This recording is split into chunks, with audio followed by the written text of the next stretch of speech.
There is something deeply painful about growing up feeling unseen by the person who gave you life, especially when that person is loved and admired by millions. This was the reality for Sachi Parker, the only daughter of Hollywood legend Shirley MacLaine.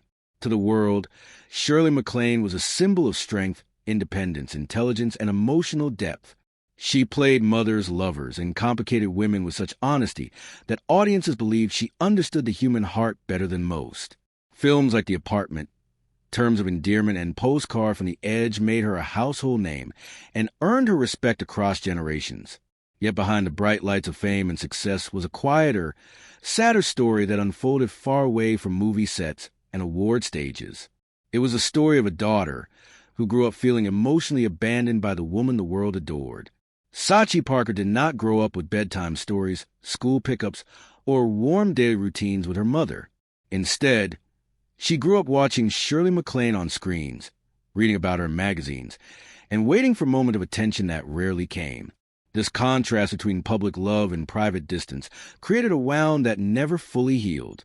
When Sachi later spoke about her childhood, many people were shocked, not because her words were cruel, but because they felt honest and painfully real.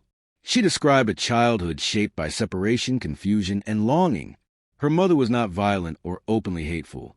She was simply absent. That absence, repeated year after year, became its own form of pain.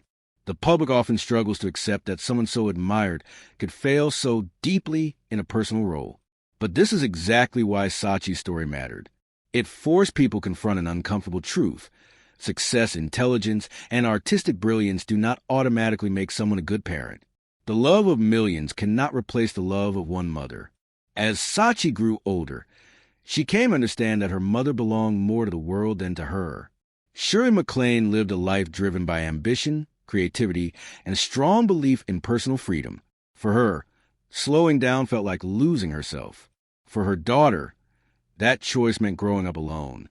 This article explores how that distance formed, how it shaped both women, and why their relationship never found true healing. It is not a story of hatred, but of emotional separation, a story where both sides believed they were doing what was right, yet both carried deep pain. To understand the broken bond between Shirley MacLaine and her daughter, it is important to understand who Shirley was long before she became a mother. Born in 1934 in Richmond, Virginia, Shirley MacLaine grew up in a home that valued creativity and imagination. Her father dreamed of joining the circus, while her mother worked as a drama teacher. From a young age, Shirley felt different from other children. She believed she was meant for something bigger, something beyond the ordinary life expected of women at that time. Dance became her first escape. She trained seriously and eventually made her way to Broadway, where discipline and ambition were necessary for survival. Shirley learned early that success required sacrifice, focus, and constant motion. When she got her big break as an understudy in The Pajama Game, fate seemed to confirm her belief that she was destined for greatness. A single night on stage changed her life. A Paramount Pictures producer saw her performance, and within weeks, Shirley MacLaine had a long-term studio contract. Hollywood quickly embraced her. Her debut in Alfred Hitchcock's The Trouble with Harry earned her a Golden Globe, and her career exploded from there. With each role, she became more confident, more independent, and more determined to live life on her own terms. Shirley refused to play weak or submissive characters. She demanded respect, equal pay, and creative control at a time when few women dared to do so. This strength made her a role model for many women, but also shaped her personal life in complicated ways. When Shirley married producer Steve Parker in 1954, she already knew she did not want a traditional marriage. She had watched her own mother give up dreams for family, and she promised herself that would never happen to her. To Shirley, creativity was survival. Giving it up felt like a kind of death. When her daughter Sachi was born in 1956, Shirley faced a choice that many working mothers understand, but few experience at such an extreme level. She could slow down her career and stay present, or she could continue climbing in a competitive industry that rarely forgave pauses.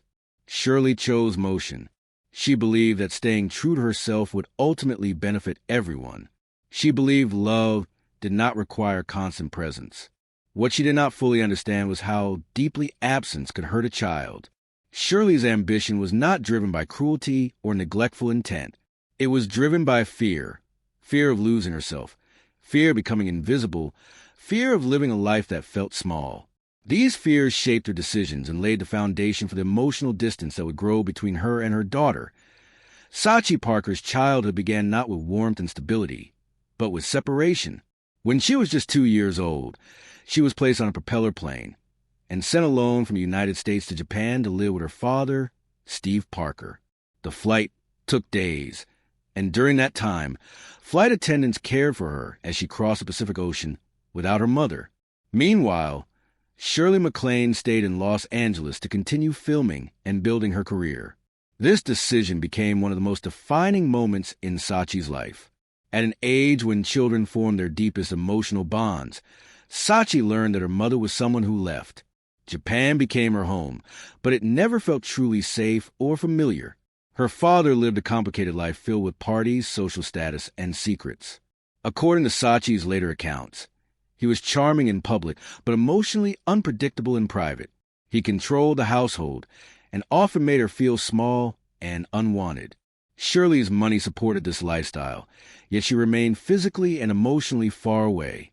Sachi saw her mother only during holidays and short visits. At first, these visits felt magical. Shirley would arrive with excitement, promising fun and freedom. They would laugh, eat sweets, and enjoy brief moments of closeness. But the warmth never lasted. After a short time, Shirley would become distant, distracted, or impatient. Sachi later wrote that she felt like a burden once the excitement faded.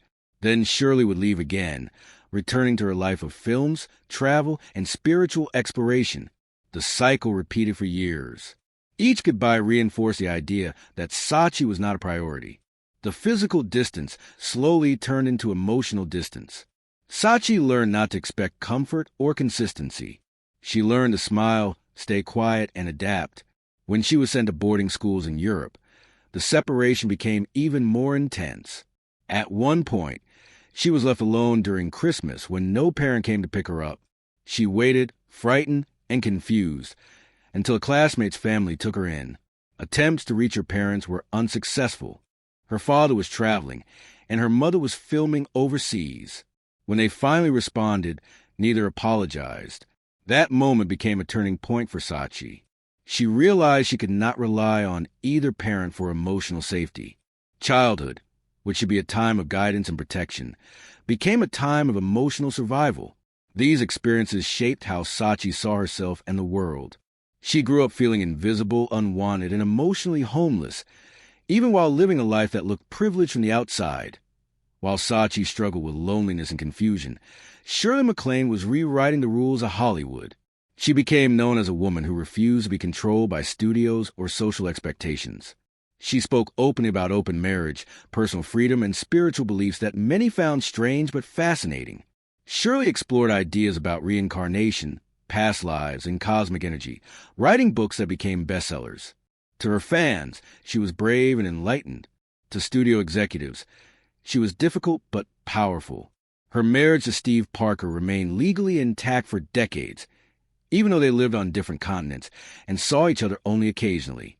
Shirley described their arrangement as practical and honest. She believed emotional connection did not require daily presence. Unfortunately, this belief extended into her role as a mother. Shirley's focus was often inward. She searched for meaning beyond traditional family roles, believing that spiritual growth was more important than emotional attachment. Meanwhile, Steve Parker continued living a double life in Japan, spending money freely and maintaining relationships outside the marriage. Sachi later described her father as verbally abusive and controlling, someone who made her feel afraid and dependent. Shirley, distant and distracted, either did not see or did not fully confront what was happening.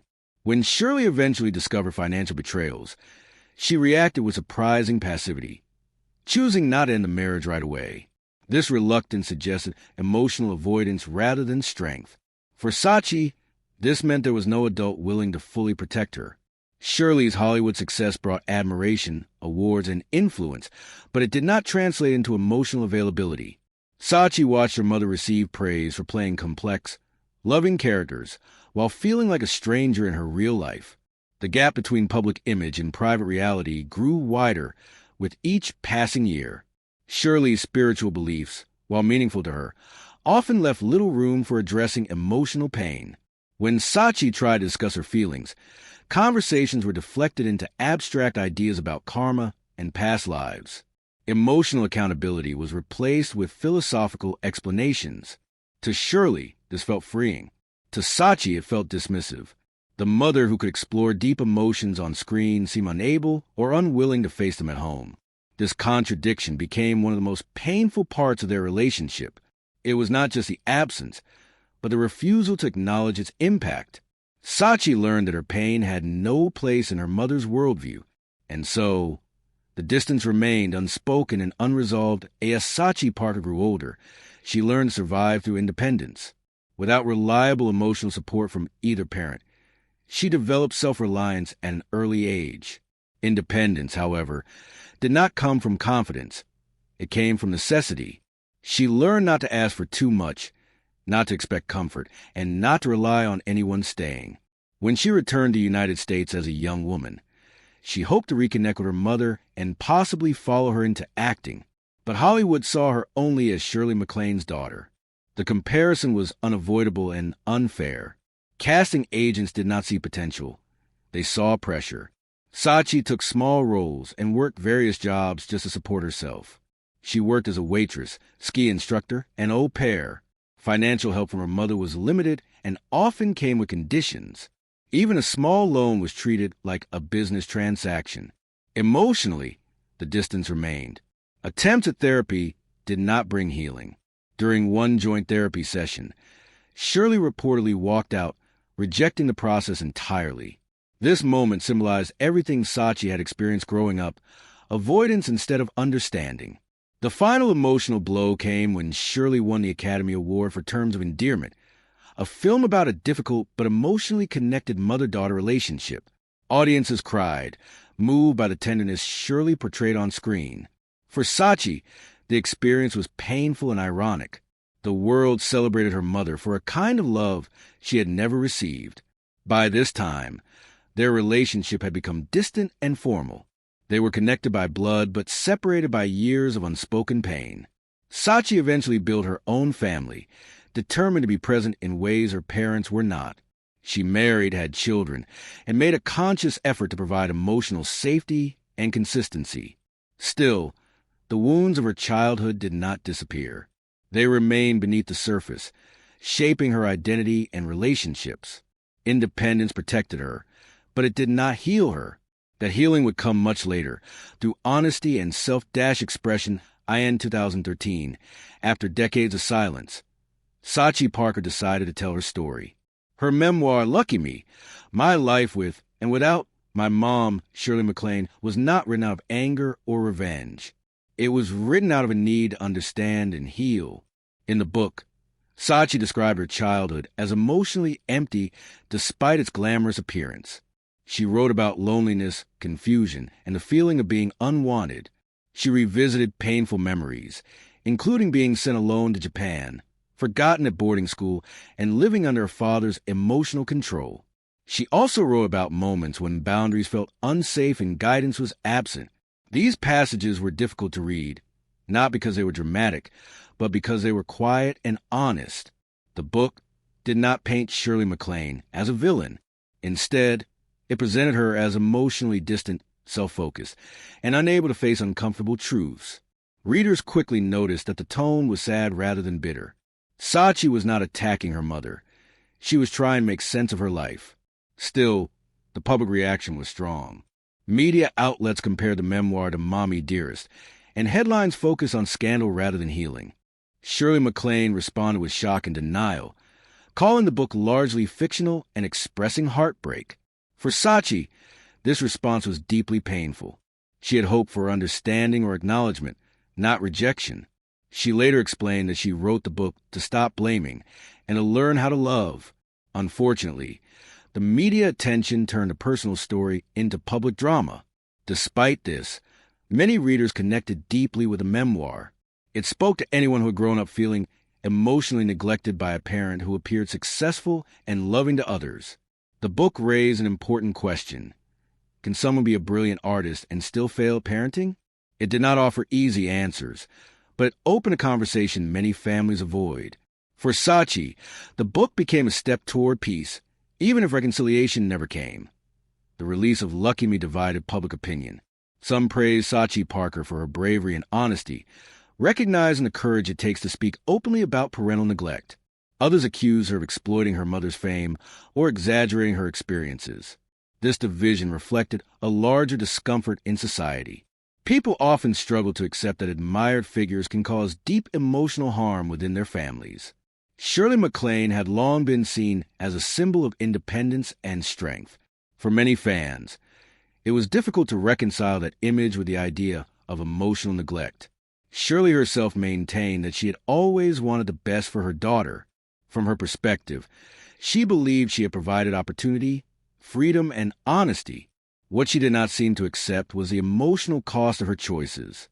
Sachi did not seek to destroy her mother's reputation.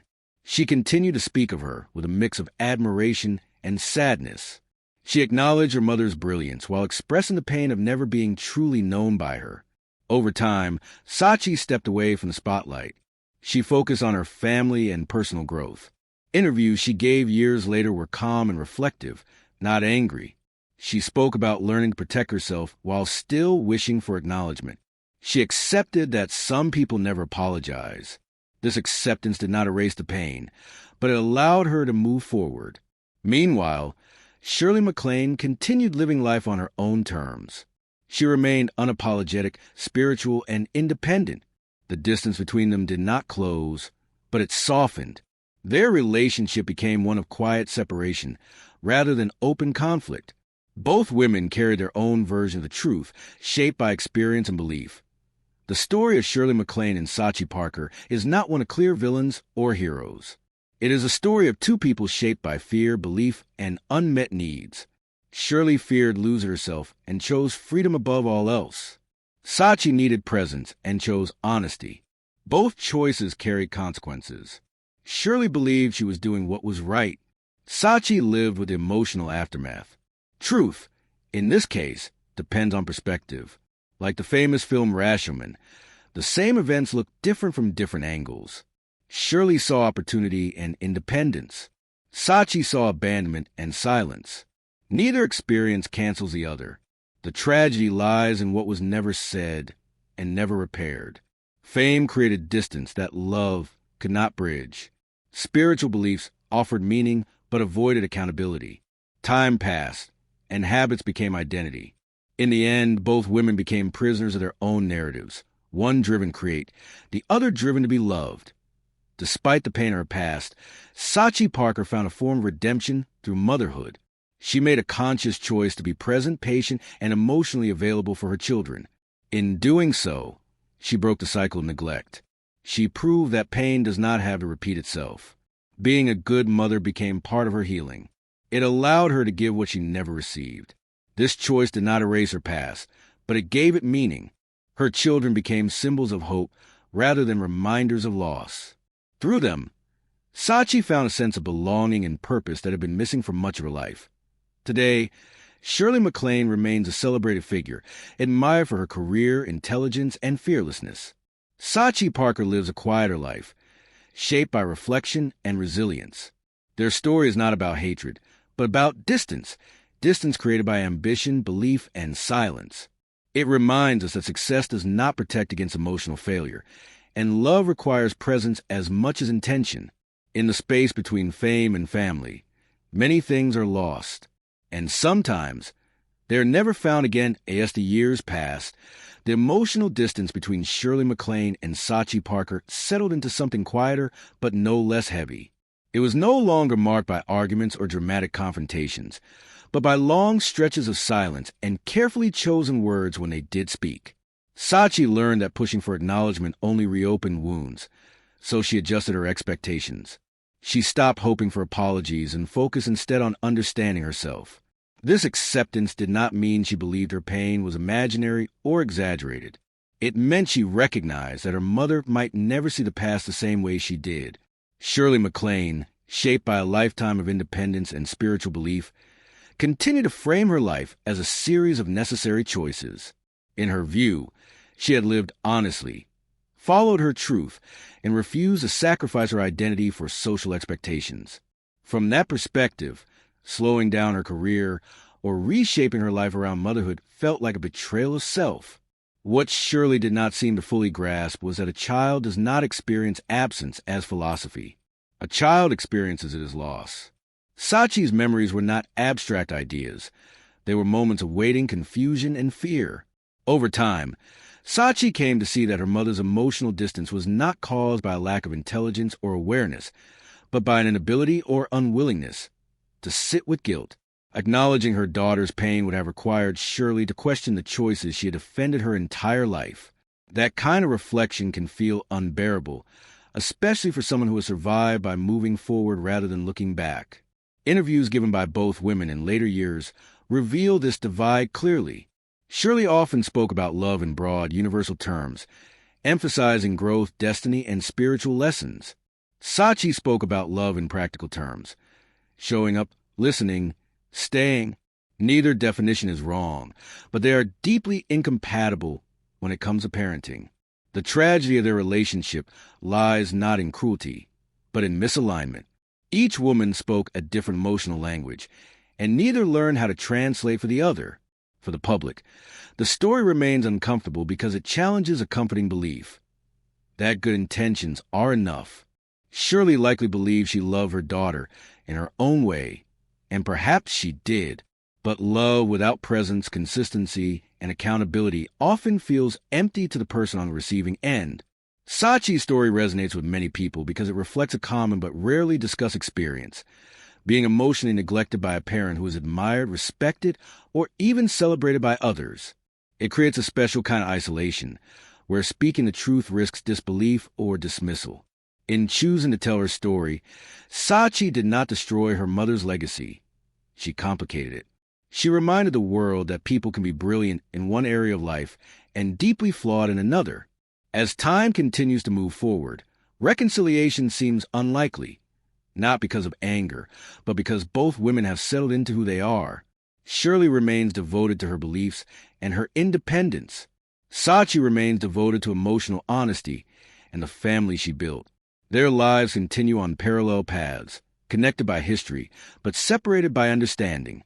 In the end, their story offers a quiet lesson rather than a dramatic conclusion. It teaches that unresolved emotional distance does not always explode. Sometimes it simply hardens into silence. And that silence, while peaceful on the surface, can carry the weight of everything that was never said. Despite the enduring distance, Sachi Parker's journey toward understanding and self-healing continued to evolve. She recognized that holding on to resentment or anger toward her mother would only perpetuate pain and prevent her from living fully in the present. Over the years, she developed strategies to protect her emotional well-being, finding solace in the relationships she could control and nurture. Sachi focused on her own family, dedicating herself to being the mother she had longed for. She made deliberate choices to be present for her children, attentive to their needs, and responsive to their emotions, qualities she had rarely experienced in her own childhood. Through this, she found a sense of purpose and fulfillment that had been absent for decades. Writing became another tool for processing her experiences. Beyond the memoir Lucky Me, Sachi reflected privately on the contradictions of growing up with a famous parent who was emotionally unavailable. She explored the tension between public admiration and private absence, learning to articulate her feelings in a way that balanced honesty with compassion. This reflection allowed her to see her mother not merely as a figure who failed her, but as a human being shaped by her own fears, ambitions, and limitations. Shirley MacLaine's life was defined by emotion, creativity, and a refusal to conform, and these qualities, while admirable in many ways, came at a cost, one that Sachi bore. Understanding this cost did not excuse it, but it allowed Sachi to separate her identity from the shadows of her mother's choices. She realized that she did not need her mother's acknowledgement to validate her own worth. Over time, this perspective brought a form of peace that had been impossible in her youth. Publicly, the mother-daughter relationship remained a source of fascination, but privately, Sachi focused on the aspect of life she could influence. She nurtured her children, cultivated meaningful relationships, and embraced a career that, while modest, gave her independence and satisfaction. Shirley, on the other hand, continued to live according to her beliefs and desires, largely unchanged by criticism or expectation. She maintained her routines of writing, acting, meditation, and spiritual study. The contrast between their lives highlighted the enduring emotional gap, yet also underscored the resilience of the human spirit. Sachi learned that healing does not always come from reconciliation. Sometimes it comes from acceptance, understanding, and creating a life that honors one's own needs. In this way, she transformed a painful past into a source of personal growth. The story of Shirley MacLaine and Sachi Parker, while deeply rooted in family estrangement, ultimately becomes a story of survival, adaptation, and quiet resilience. It demonstrates how children of absent parents can reclaim their emotional autonomy and cultivate meaningful connections, even in the shadow of unresolved childhood trauma. It also serves as a reminder that brilliance in one area of life does not automatically translate to success in another, especially in the realm of parenting. Sachi's life shows that the wounds of neglect, while lasting, do not have to define one's entire existence. Through deliberate action, self-reflection, and commitment to nurture her own children, she created a life that was richer, more compassionate, and more grounded than the one she experienced in her early years. In the end, the emotional distance between mother and daughter remains a silent presence in both of their lives, a reminder of the choices that shaped them, but it does not prevent growth, love, or fulfillment. Their story is one of contrasts: fame and obscurity, presence and absence, ambition and longing. Yet, it is also a story of hope, demonstrating the ways in which people can transcend the limitations of their upbringing and build meaningful, loving lives despite the shadows of past. Even decades later, the echoes of Sachi Parker's childhood experiences continue to influence her perspective on family, relationships, and self-worth. The absence she felt as a child had taught her to rely on herself, but it also left scars that required intentional healing. She realized that emotional neglect, even when not accompanied by overt abuse, can shape a person's sense of safety and trust in profound ways. This awareness guided her interactions with others, particularly her own children. Unlike the pattern she had experienced with Shirley, Sachi made conscious choices to be consistent, attentive, and emotionally available. She prioritized presence over perfection, understanding that small daily acts of care, listening, celebrating successes, comforting in times of fear, carry far more weight than grand gestures or public approval. In her own words, she aimed to provide what she never received: validation, understanding, and unconditional love. At the same time, Sachi's relationship with her mother remained complicated. She continued to admire Shirley MacLaine's brilliance, creativity, and courage, yet she could not ignore the emotional distance that had defined much of her early life. Over time, Sachi learned to separate admiration for her mother's achievements from judgment of her parenting. This distinction allowed her to honor the positive aspects of Shirley's life while maintaining boundaries that protected her own emotional well-being. The process was neither quick nor easy. It required repeated reflection, therapy, and self-compassion. Sachi had to confront painful memories, such as a long flight to Japan at age 2, being left alone during holidays, and navigate her father's unpredictable behavior. Each recollection carried a mixture of sadness, confusion, and resilience, highlighting how survival often requires extraordinary adaptability for a child in her circumstances. Through these reflections, Sachi gained a nuanced understanding of her mother. Shirley MacLaine's decisions were guided by a philosophy that prioritized freedom, personal growth, and artistic pursuit. Yet, in this pursuit, the human cost was immense, and Sachi experienced the consequences firsthand.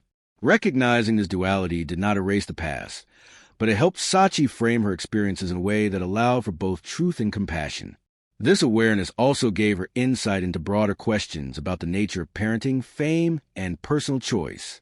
It highlighted the tension between ambition and emotional responsibility, showing that success in one domain of life can sometimes come at the expense of another. For Sachi, this understanding reinforced the importance of breaking the cycle of neglect. By creating a stable, loving environment for her own children, she demonstrated that it is possible to transform pain into purpose. Simultaneously, her reflections provided a lens through which the public could view Shirley MacLaine, not only as a legendary actress, but as a human being with flaws, fears, and convictions that shaped her choices.